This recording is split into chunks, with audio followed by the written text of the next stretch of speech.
तो देखो क्लास 10 इस वक्त पर मैं आप लोगों के साथ में दो चीज़ आपको सिखाऊंगा। एक में सिखाऊंगा आपको पाइथागोरस थ्योरम और एक में सिखाऊंगा आपको पाइथागोरस थ्योरम की कन्वर्स। और मैं आपको पाइथागोरस थ्योरम इतने आसान तरीके से सिखाऊंगा कि आपको एक ही बार में रट जाएगी। पाइथागोरस थ्योरम के अंदर सबसे पहले हमारे को कंफ्यूजन रहता है कि यार इसको लगाया कब जाए और इसके अंदर कंस्ट्रक्शन को कैसे याद किया जाए, पाइथागोरस थ्योरम के कन्वर्स को कैसे याद किया जाए, कब कन्वर्स लगानी है कब पाइथागोरस लगानी है, आपको दोनों समझाऊंगा। तो देखो सबसे पहली चीज आपके पास है पाइथागोरस थ्योरम को समझ के चलते हैं। तो पाइथागोरस थ्योरम के अंदर सबसे पहले एक स्टेटमेंट आपको लिखना होता है, वो ये है कि इफ नहीं इन ए राइट एंगल ट्राइंगल। तो आप याद रखो पाइथागोरस इन से स्टार्ट होगी और पाइथागोरस का कन्वर्ट जो होगा वो इफ से स्टार्ट होगा। तो इन ए राइट एंगल ट्राइंगल, मतलब इसमें गिवन क्या आपके इसमें राइट एंगल ट्राइंगल। तो ये चीज आपके लिए गिवन का काम करेगी। तो इन ए राइट एंगल ट्राइंगल आप लिखोगे square of hypotenuse, square of hypotenuse. तो तीन इसको लाइंस में याद रखो, स्क्वायर ऑफ हाइपोटेनस आप लिखोगे is equal to sum of squares of other two sides.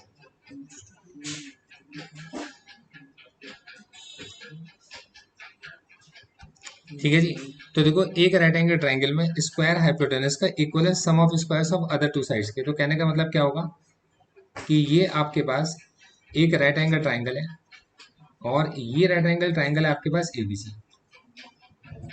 इस राइट एंगल ट्राइंगल में आपको गिवन क्या है, आप लोगों को गिवन होता है राइट एंगल ट्राइंगल। तो राइट एंगल ट्राइंगल में एंगल बी आपको 90 डिग्री गिवन है। ठीक है जी। अच्छा, अब आप इसकी कंस्ट्रक्शन पर आओगे। कंस्ट्रक्शन से पहले आप देखो कि क्या प्रूव करना है आपको। आपको प्रूव करना है कि जो एक साइड का स्क्वायर है, मतलब एसी का स्क्वायर इस ए बी के स्क्वायर और बी सी के स्क्वायर के सम के इक्वल है। ये आपको शो करना है। बड़ा आसान से तरीका आपको सिखाऊंगा। कंस्ट्रक्शन क्या होगी आपके पास में, जो आपको एंगल 90 डिग्री गिवन है वहीं से आपको एक परपेंडिकुलर ड्रॉ करना है। आपके लिखोगे from B draw perpendicular on A C. तो बी से आपने एसी के ऊपर एक परपेंडिकुलर को ड्रॉ कर देना है। तो बी से आपने एसी के ऊपर एक 90 डिग्री के एक परपेंडिकुलर को ड्रॉ कर देना है। कितना आपके इसमें बीपी। तो बी से एक परपेंडिकुलर एसी के ऊपर आपने ड्रॉ कर दिया है। तो बीपी कितना है 90 डिग्री और ये भी कितना आपके इसमें 90 डिग्री होगा। यहाँ तक क्या समझ आ गया आपको। Yes sir. अच्छा देखो, अब आप इसके प्रूफ पर आ जाओ और प्रूफ बड़ा आसान है। सबसे पहले आप एक छोटा ट्राइंगल लो जो जिसमें 90 का एंगल आता हो। तो आपने कहा इन ट्राइंगल एपीबी, एपीबी के अंदर 90 डिग्री आता है। ठीक है। And yes. फिर बड़ा ट्राइंगल लो जिसमें 90 डिग्री आता हो। आपने कहा in and triangle A B C, ABC में भी 90 डिग्री आता है। तो एपीबी के अंदर एपीबी 90 डिग्री है और एबीसी के अंदर एबी में बी 90 डिग्री है। तो सबसे पहले आप बोलिए कि जो आपने 90 डिग्री लिए हैं, तो आपने कहा मैंने एंगल पी को 90 लिया और मैंने एंगल बी को 90 डिग्री लिया। तो मेरा एंगल पी और एंगल बी ये दोनों क्या है 90 डिग्री ईच है। ये बात आपकी समझ में आ गई। Yes sir. अब आप कहते हो कि दोनों के अंदर एक ऐसी चीज जो दोनों के अंदर कॉमन आती हो। तो आपने कहा यार एपीबी में पी 90 था, एबीसी में बी 90 और एंगल ये दोनों में आ रहा है। तो आपने क्या लिखा, आपने लिखा angle A is equals to angle A और ये आपने लिख दिया कि एंगल ए क्या आपके इसमें कॉमन है। ठीक है। आपने क्या लिखा by double A similarity, by A similarity, double A similarity से हमारे दो ट्राइंगल कैसे सिमिलर हैं, जिनमें एक में पी 90 डिग्री आता है दूसरे के अंदर बी 90 डिग्री आता है। एक में ए आता है दूसरे में भी क्या आता है आपके पास ए आता है। इसी ऑर्डर में लिखा जाता है कि पहले जो 90 है उनको लिखो, फिर जो कॉमन है उसको लिखो, फिर जो बचा रह गया। अब देखो पी 90 किस ट्राइंगल में है और ए किस में आता है। आपने कहा पी 90 और ए, ये पी 90 और ए पी ए बी में आते हैं। तो आपने क्या लिखा पी ए के बाद आपने बी लगा दिया। ठीक है जी। अच्छा, फिर आपसे कहते हैं कि बी 90 और एंगल ए आता हो। आपने कहा बी 90 और एंगल ए आता है वो किस में आएगा, बी ए सी में आएगा और आपने ये बी ए सी लगा दिया। ठीक है जी। यस अब देखो, अब हम क्या लिखेंगे आपके पास में कि दोनों ट्राइंगल आपके पास में सिमिलर है। अगर सिमिलर है तो यहाँ से होगा पी ए अपॉन में कितना होगा आपके पास में बी ए। ठीक है जी। इज इक्वल टू कितना होगा आपके पास ए बी अपॉन में कितना होगा आपके पास A C is equal to कितना होगा आपके पास में पी बी अपॉन में कितना होगा आपके पास में BC। ठीक है जी, इतना आपने फटाफट लिख दिया। मतलब देखो यहाँ से PA लिया तो वहां से BA ले लिया, यहाँ से AB लिया तो वहां से AC ले लिया, यहाँ से PB लिया तो वहां से आपने BC ले लिया। इतनी बात क्लियर हो गई आपको। Yes sir. अब आपने इनको ना यस थोड़ा सर। ऑर्गेनाइज कर दिया भाई, PA को आपने क्या लिख दिया, आपने AP लिख दिया, BA को क्या लिखा आपने, AB लिख दिया, वहां से फिर आप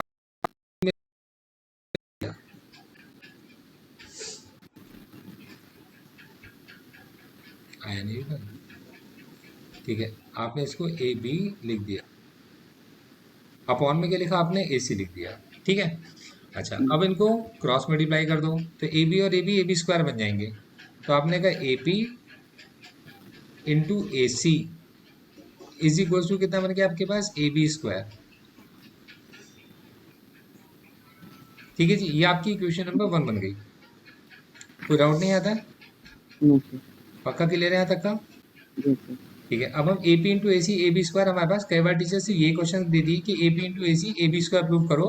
तो ये ना, ये एक क्वेश्चन ही बन गया, पाइथागोरस का एक छोटा सा पार्ट है। आपने क्या करा, इसको मैं इसको रब कर देता हूँ, अब हम दूसरा ट्रायंगल लेके चलते हैं, और जो हमने इक्वेशन नंबर 1 बनी है हमारी, उसको लिख देते हैं।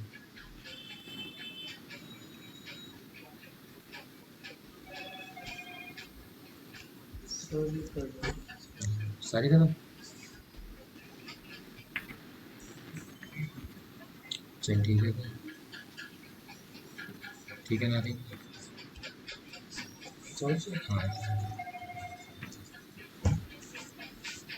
मम्मी पापा को मेरी नमस्ते कहना, मम्मी पापा को मेरी नमस्ते कहना। सब बढ़िया है ना घर में? चले यार, ठीक है, छोड़ दो बस। मैं इसमें क्वेश्चन बना के रखूंगा। ठीक है, अब देखो तो है, अब हम लेके चलेंगे तो हमने क्या लिखा, सबसे पहले हमने इतना कर लिया कि हमारे पास PA इंटू हमारे पास में जो AC है वो हमारा AB स्क्वायर बना है। ये हमने इक्वेशन नंबर 1 लिख दी सबसे पहले। वेलकम है। अब हम आएंगे इन ट्राइंगल। अब हमने अगला ट्राइंगल लिया, अगला ट्राइंगल कौन सा है हमारे पास, फिर से वो लेंगे जिसमें 90 आता हो। तो आपने क्या, 90 वाला ट्राइंगल है BPC। Yes sir. An triangle, फिर आपने अगला ट्राइंगल लिया, जैसे BPC फिर आपने ABC ले लिया।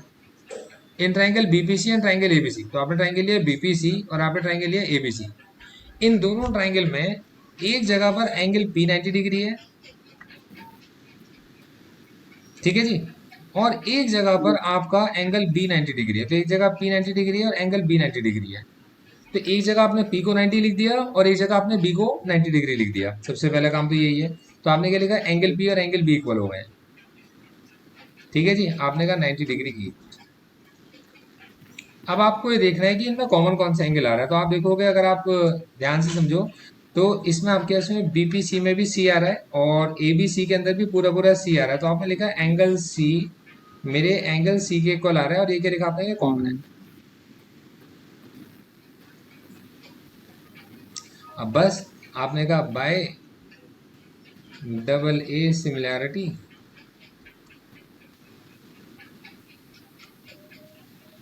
हमारे दो ट्राइंगल सिमिलर हैं। कौन कौन से दो ट्राइंगल सिमिलर हैं भाई, एक जिसके अंदर P90 है और एक जिसके अंदर P90 है। जिसके अंदर P90 है और जिसके अंदर P90 है उसमें क्या कॉमन आता है आपके पास में, C कॉमन है, और जिसमें B90 है उसमें भी C कॉमन है। ठीक है, इन दोनों में C आता है। जिसमें P90 है और C है वो आपके इसमें PCB, और जिसमें B90 है और C कॉमन आता है, जिसके अंदर B90 है और C कॉमन आता है, वो BCA है। Yes sir. अब देखो, अब आपने क्या लिखा, यहाँ से PC अपॉन में कितना है BC इज इक्वल टू कितना है आपके पास में CB अपॉन में कितना है CA, और यहाँ पर कितना है PB अपॉन में कितना आपके पास में BA। अब यहाँ से क्या मिलेगा आपको, यहाँ से मिलेगा PC upon BC is equal to, ये जो CB है इस CB को आप लिख दोगे BC अपॉन CA को लिख दोगे आप AC। क्या फायदा मिलेगा आपको, इसका फायदा ये मिलेगा आपको कि PC into AC is equals to BC का square which is equation number 2। तो एक इक्वेशन नंबर 1 है और एक इक्वेशन नंबर 2, यहाँ तक का भी क्लियर हो गया। Yes sir. अब आपने इसके नीचे इक्वेशन नंबर 1 को लिख दिया। इक्वेशन नंबर 1 क्या थी आपके पास में भाई, इक्वेशन नंबर 1 थी हमारी, ये PC इंटू AC निकला है, वो थी हमारी PA into AC, PA into AC AB square. तो आपने इसके नीचे इक्वेशन नंबर 1 को लिख दिया। आपने लिखा P A into A C is equals to A B का स्क्वायर। इक्वेशन नंबर ये आपकी इसमें 1 थी। आप इक्वेशन नंबर 1 के अंदर प्लस कर दीजिए इक्वेशन नंबर 2 को। अब देखो बड़ा आसान सा तरीका सिखा रहा हूँ मैं आपको, मतलब इसमें बिल्कुल भी मुश्किल नहीं है। इसमें AC कॉमन निकल कर आएगा, तो जब AC कॉमन निकलेगा तो PC प्लस PA बनेगा, और इज इक्वल्स टू कितना बनेगा आपके पास BC का स्क्वायर, और प्लस में कितना बनेगा आपके पास AB का स्क्वायर। अब PC प्लस PA, अब देखो PC प्लस PA, तो ये PC प्लस PA, इसके अंदर अगर आप PC के अंदर अगर आप PA को प्लस करोगे तो AC बनेगा। Yes sir. तो आपने कहा ये बना आपके पास AC इंटू ए सी, तो आपने देखा ये बनेगा आपके पास AC into A C is equals to, ये आपके पास है BC का स्क्वायर और प्लस में आपके पास AB का स्क्वायर। अब AC इंटू ए सी का स्क्वायर इज इक्वल्स टू, ये बना आपका BC का स्क्वायर प्लस AB का स्क्वायर। ठीक है जी, ये पार्ट आपका प्रूव हो गया, बिल्कुल भी मुश्किल नहीं है। मुश्किल लगा तो बताओ। No sir. मतलब इसके अंदर ना कोई ट्रिकी पार्ट यूज नहीं किया। क्लियर है? Yes sir. अब देखो अगली जो हमारी थ्योरम आती है, इसको कहते हैं कन्वर्स ऑफ पाइथागोरस थ्योरम। ये इफ से स्टार्ट होती है।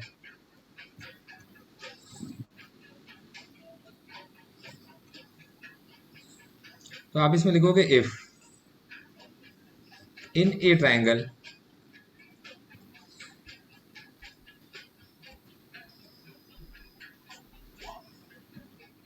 Square of one side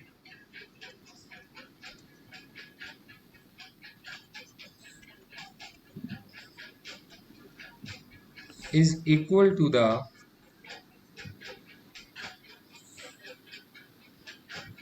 sum of squares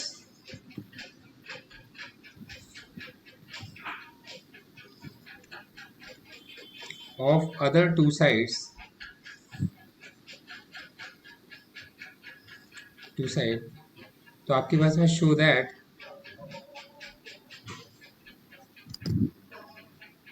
triangle is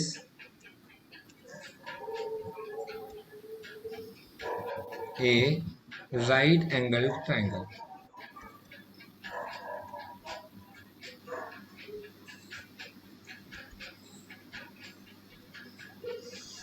अब देखो इसको कैसे करते हैं।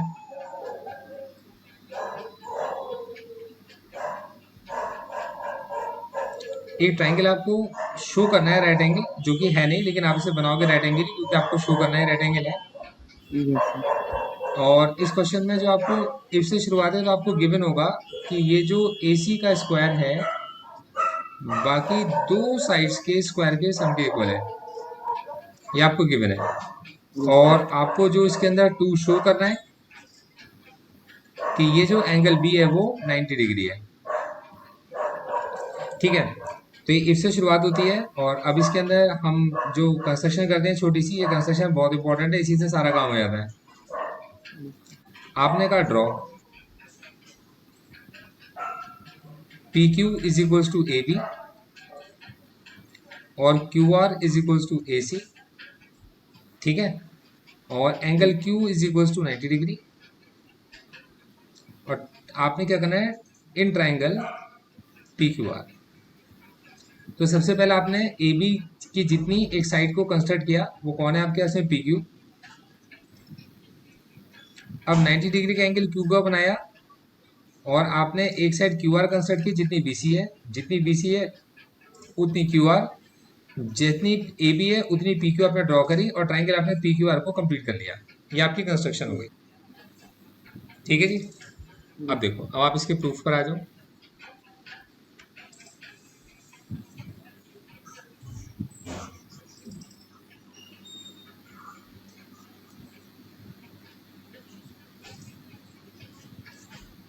देखो अब इसके प्रूफ पर आएंगे, और प्रूफ पाने के लिए हम क्या करेंगे, सबसे पहले हम इसको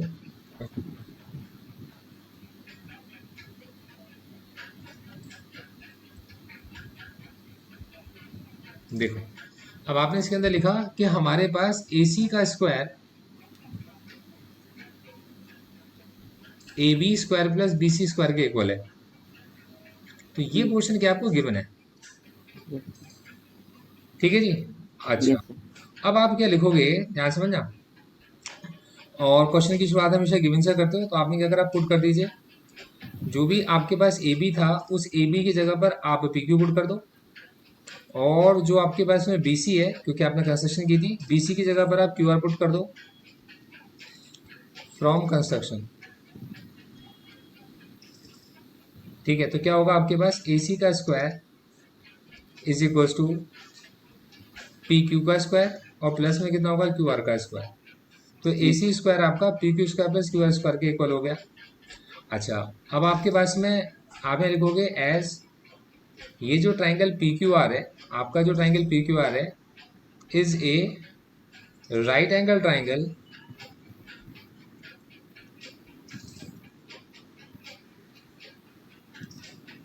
देन फ्रॉम पाइथागोरस, अब पाइथागोरस थ्योरम लगाओ इसके अंदर, आपके पास ये ए सी का square is equal to P Q square plus Q R square. आपने कहा P Q square plus Q R square की जगह आपने क्या लिख दिया, पी आर का स्क्वायर लिख दिया। तो पी क्यू स्क्वायर और क्यू आर स्क्वायर आपके इसमें किसके इक्वल होंगे, पी आर के इक्वल होंगे। देखिए यहाँ लिख भी देता हूँ मैं कि जहाँ कहीं पर पी क्यू का स्क्वायर और क्यू आर का स्क्वायर आएगा वहां पर मैं पी आर का स्क्वायर लगा दूंगा। उसका रीजन क्या है, मेरे पास पाइथागोरस है, मतलब इसके अंदर मैं ये लगा दूंगा। ठीक है, Yes. ये 90 डिग्री का एंगल है तो इसमें पाइथागोरस लग जाएगी। Yes. तो क्या फायदा रहेगा मेरे को, इससे फायदा ये रहेगा मेरे को कि मेरा जो ए सी है अब वो इस पी आर के इक्वल हो गया। Yes, sir. तो मेरे ए सी और पी आर इक्वल है। Yes, ठीक है, sir. अच्छा मेरा जो ए बी है वो पी क्यू के इक्वल है और जो मेरा बी सी है वो क्यू आर के इक्वल है। तो मेरी तीनों साइड्स इक्वल है ना। तो Yes, मेरे sir. पास सीधी कॉन्ग्रुएंसी लग गई from S S S congruency rule. तो कॉन्ग्रुएंसी रूल से ट्राइंगल ए बी सी,